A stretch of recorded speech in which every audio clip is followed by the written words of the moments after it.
Taranipan suba Lok Sabha Mikhalgi matam Election Commission of India ECI na ngarang lauthokibagi matung ina Thoubal district tasu khudaktagi model code of conduct chanaba hokhibaga loinana district magistrate na thokpa order amagi matung ina district asigi tongan ba mafamsingda thetlamba Leingakki achievement Singga mari Leinaba Hoarding amadi poster sing Louthokpa Houkhre Pangthokadoriba Mikhal asida district asidasu model code of conduct mapung phana chatnahanabagi matangda ngasi district election officer gi thausu puriba deputy commissioner Ahanthem Subhasna political party singi mifam kauduna wa tanakhre Mikhal asigi matangda aikhogi paumina deputy commissioner ga akhanana unabada mahakna hai handaki Mikhal asida assembly segment taruk leiba district asigi apunba voter masing lakh ani lising mari chamanga kunna apunba polling station chani nifunipan vote thadanagani Apunba voter asigi manungda nupa voter na lishing marifudara mapan chani nifuhumdoi ni nupi voter na lakh amaga lishing manga chani humfunithoi ni transgender ki masing na tara manga person with disabilities na lishing amaga chani marifutare ni chahi marifugi mathakta leiba voter na lishing ama ani aduga nauna voter da ming chalaba chahi taranipan dagi taramapan faubada leiba voter na lishing mari chamri ani ni Mikhal ki notification March kunda thoklaga mirep che pisin bagi matam March kuntaret Mikhal ki scrutiny na March ki kunipan mirep che Louthokpagi aroiba March kuntra vote hatanaba numina April 18 ni aduga vote masing thibana June 3 ni haina mahakna makhatana phongdoraki loinana district asida pangthokadoriba 19 suba Lok Sabha Mikhal asi mai pakna pangthokpada district asigi miyamna district administration bu mateng pangbiyu haina mahakna makhatana appeal tawki ngarang election commission of India na akhoi lakadoriba 2024 gi Lok Sabha election gi schedule lauthokpigraba matungda koi district election officer Thoubal aihangna koi Thoubal district sida koi sem sajariba sigi wafam kitang miyamda thamjage lakadoriba Lok Sabha 2024 election sida koi Thoubal district ta punna polling station chani ga nifu ga nipan legani chani ga nifu nipan sigi manungda koi inner parliamentary constituency gi oina polling station chama kulumdoi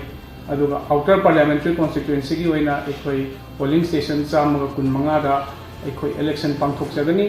election gi notification koi district sigi oina 20 March ta thokani aduga last date of nomination na 27 March ni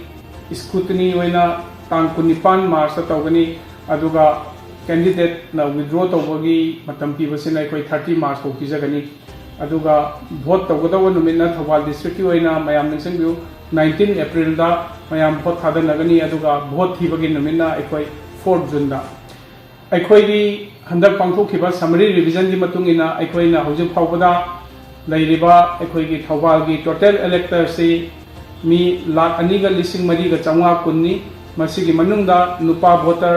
lising maudra mapan ga chani ga nifu humdoi nupi voter lakh amaga lising manga ga chani humbu nithoi ni nupi voter na ekoi nupa voter dagi heli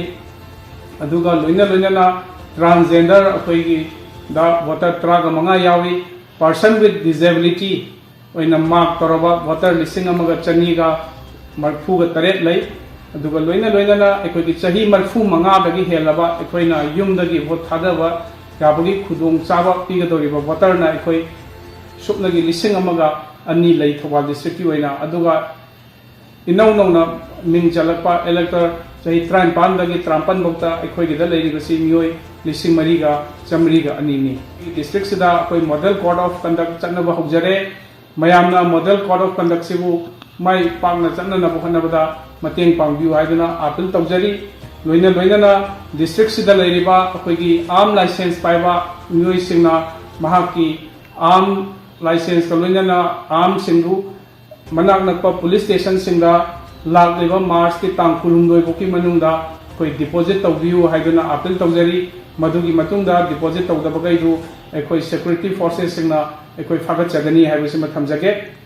loina na magi code of conduct nagraba matung sida ekoi gi election expenditure monitoring team mechanism se ekoi activate tawba hujare ekoi ngasi dagi hauna ekoi gi flying squad sing mafam da satana ekoi gi poster thetsal lamba pamphlet thetsal lamba mayam akoi ngarang dagi hona akoi Louthokpa haujakhre makha tanasu akoi masi chathajagini loisalakpada aina